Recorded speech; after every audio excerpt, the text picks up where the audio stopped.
I've got a special one for you today, you fine folks. Keeping parking lots cart free and putting lazy bones in check. I'm joined today by the one, the only, Cart Narcs.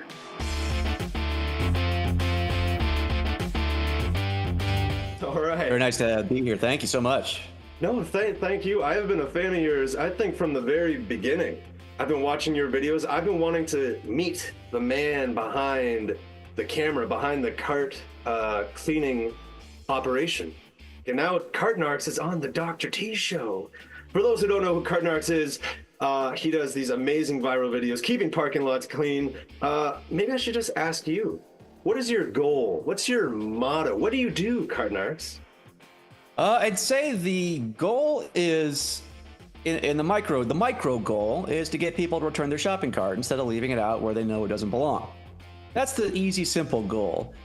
And I should say, what it's sort of become is just pick up after yourself in general. Be responsible in general. When possible, clean up after yourself, especially in settings where you know you're supposed to. And because, yeah, the people talk about the shopping cart and returning it being a small thing that's indicative of a much larger mindset. And so that's the larger goal, I guess, is to just get people be more conscientious, less lazy in all areas of their life. Well, that's quite the goal. Is there anything that like spurred it on? Like, has there been like a deep-seated need to fix this problem since you were like a little lad?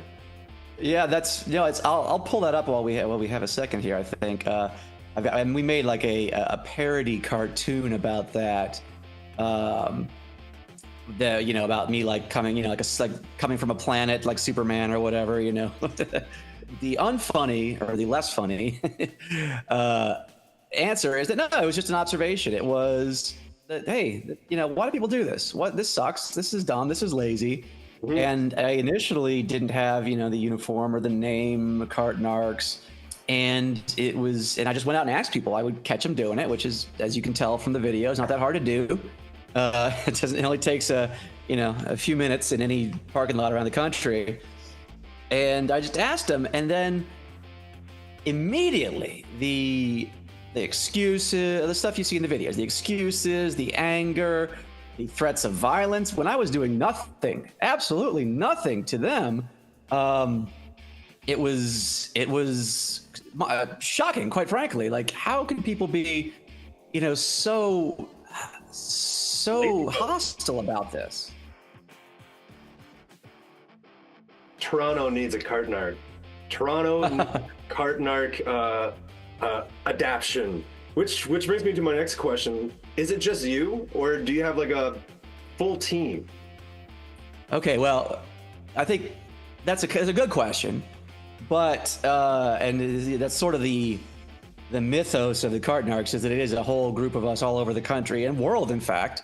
And the answer, of course, is no, it's not. It's just me.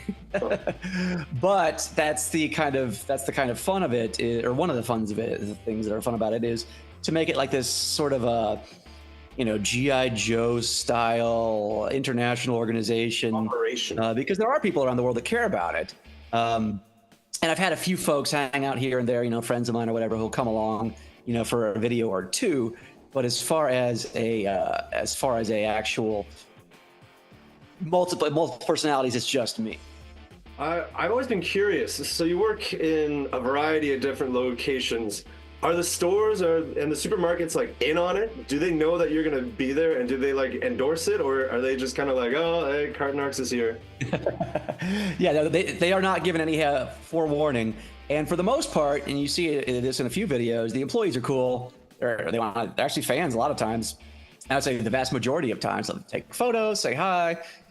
There have been, of course, a few people who, just like there are with the people I talk to, who are just either don't know about it or, just don't like me, and I'll get shooed away.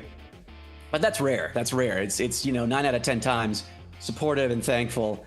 But I get the whole point of they don't want. At the end of the day, they don't want any trouble. So I get it. They don't want the attention on TikTok. Now here in Canada, when I think of carts and cart heroes, somebody else comes to mind. Have you ever watched Trailer Park Boys before? I am familiar with Mr. Bubbles. Yes. Is he like a arch enemy of you? Would you say?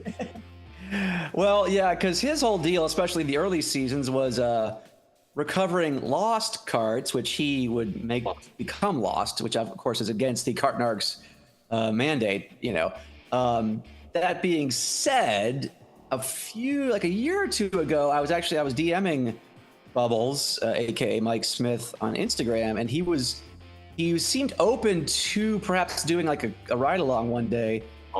Schedule wise, that kind of fell through, but perhaps later this year, I'll hit him up again and see if he's into it. So I think he might be reformed in his older age. Stay tuned. Cart Narcs meets Bubbles from Trailer Park Boys. That would be an all-time collaboration for if I can make it happen. So we talked about one of your nemesi. Let's get a Dr. T exclusive going. Dr. T exclusive. What happens when someone gets too violent? I've seen some people step up to you and you're quick. So we want to know, what's the craziest encounter or response that you've received? Crazy as far as violence goes were the guns that got displayed to me twice in Texas here in the States.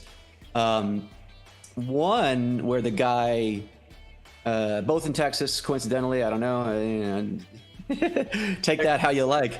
They're known for their cowboy reputation.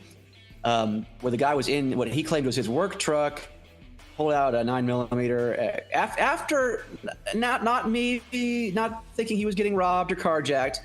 We had a conversation about the cart. He was being kind of a jerk about that. And then I didn't even put the magnet on his vehicle, with the magnet say, I don't return my shopping cart like a jerk.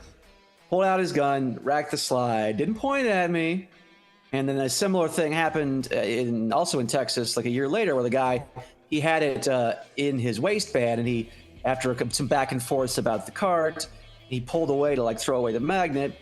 And then as I was going up toward him again, he displayed where his firearm was. Again, the implied threat being, if you keep coming at me, I have a right to end your life over a magnet. So those, I would say, from a violence perspective, those are the two. Oh, and a third one, also from Texas, where the guy threatened to shoot me and threatened to kill me, didn't show me the gun, but people quickly identified him as a person who had shot a man the previous year on a Texas area metro train. Wow. So there's some correlation going on there. I don't know what it is. Definitely has some perks and some jerks to the job. I can see.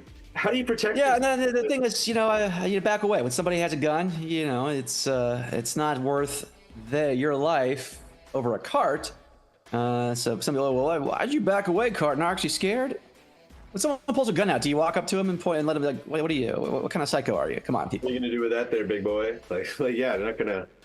Well, yeah, this isn't Looney Tunes, people. There are real consequences to firearms. Dr. T exclusive. What's Dr. Phil like in real person? What came of that exposure on Dr. Phil?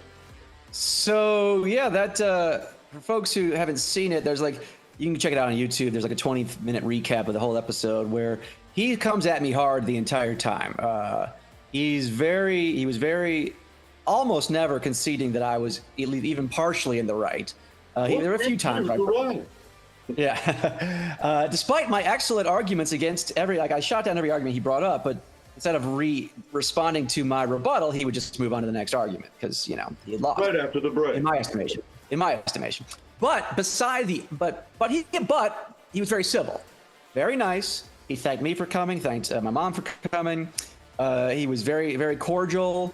We both kept things. I played by his rules because it's his show. I didn't try to talk over him or browbeat him. I let him set the pace, and I just tried to, go, toe to toe with him. But yeah, his people were great.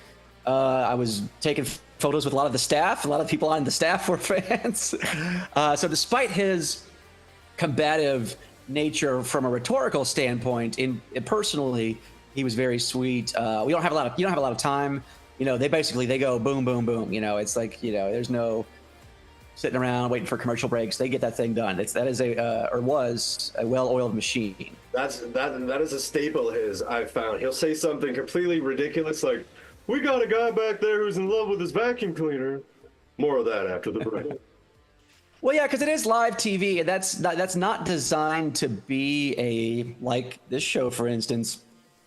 It's not like a podcast where you're going to have a longer form, more in-depth and nuanced conversation. His version, at least, of live daytime TV is boom, boom, boom, boom, boom, boom. You know, that's just the format. So I understand that to a certain degree. You got to keep with the attention span of the kids these days. I understand that too. I want to know, and I want to spread the word here. I want to spread the message. What can we, the people, do to help with the current cart crisis? Well, of course, take your own cart back. Number one, that's an easy thing to do. And I get every day, I get offers of people from all over the world saying, "Hey, I'd like to be a cart narc in my area." And of course, I cannot offer any kind of deputization, because if you get hurt or someone else gets hurt or someone has some ill intentions otherwise, that's obviously, that could set a bad precedent for a number of reasons. So to those folks, I say thank you, but I just, observe and report. But in your own personal life, when your family and your friends, because these people who leave their carts out do have family and friends, when you notice someone in your life doing the wrong thing, you can correct them, because you're in their life. You're the most influential person in their life, typically, or in the group of those people. So don't let your don't let your sons grow up to be lazy bones. But a lot of times I get messages from kids saying, "Hey, my mom or my dad doesn't take the cart back," and talk back, I guess, to the extent that you can in your relationship.